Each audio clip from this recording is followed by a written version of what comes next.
And I wonder, how should the NDC side in Parliament act now, considering that this controversy over majority and minority is still playing out? If Parliament is recalled, how do you expect them to act? They should go to Parliament and form the majority and move business.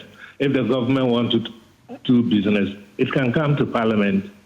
It is about time the NPP Caucus climbed down from its high horse and realized that politics should not be played in terms of a zero-sum mentality.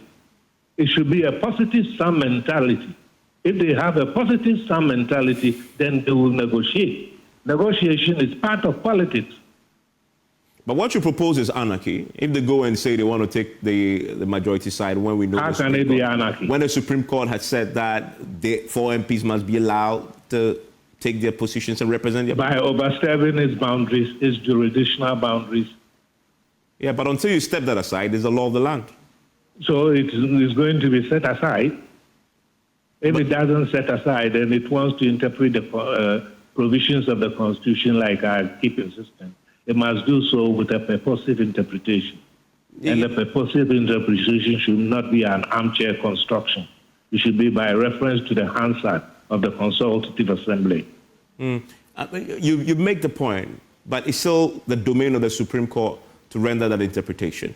And they can render it and use whatever approach they deem fair. But that should not stop. No, you cannot use an approach that is absurd, that borders on absurdity. The Supreme Court has a duty. It has to stay loyal to the Constitution. It is not a supra, as I have said the whole day, it is not a supra-constitutional body. It is a creation of the Constitution. It has a duty to perform.